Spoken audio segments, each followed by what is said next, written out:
The word for today, Lazarus' story and yours. Whatever you ask of God, God will give you.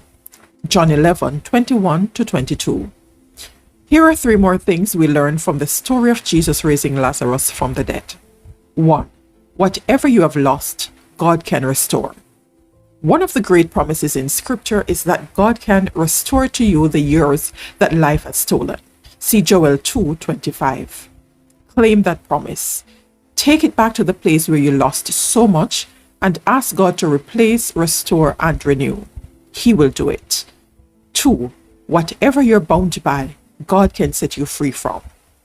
He cried, "Lazarus, come forth." And he who had died came out bound hand and foot with grave clothes. Jesus said, "Loose him and let him go." John 11:43-44. Today, God's power is greater than any habit, hang-up, or circumstance that has you bound.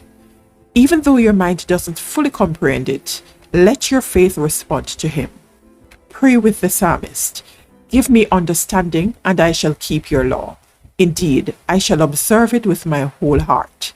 Make me walk in the path of your commandments, for I delight in it. Psalm 119:34-35. When you pray that prayer, your faith will grow, and circumstances that seem impossible to you right now will be changed by God's power. 3. No matter how bad you feel, God understands. At Lazarus' funeral, Jesus wept. Then the Jews said, "See how we loved him." John 11:35-36. This story proves we serve a God who cannot only give you back what you have lost, but who cares about what you're going through. See Hebrews 4:15.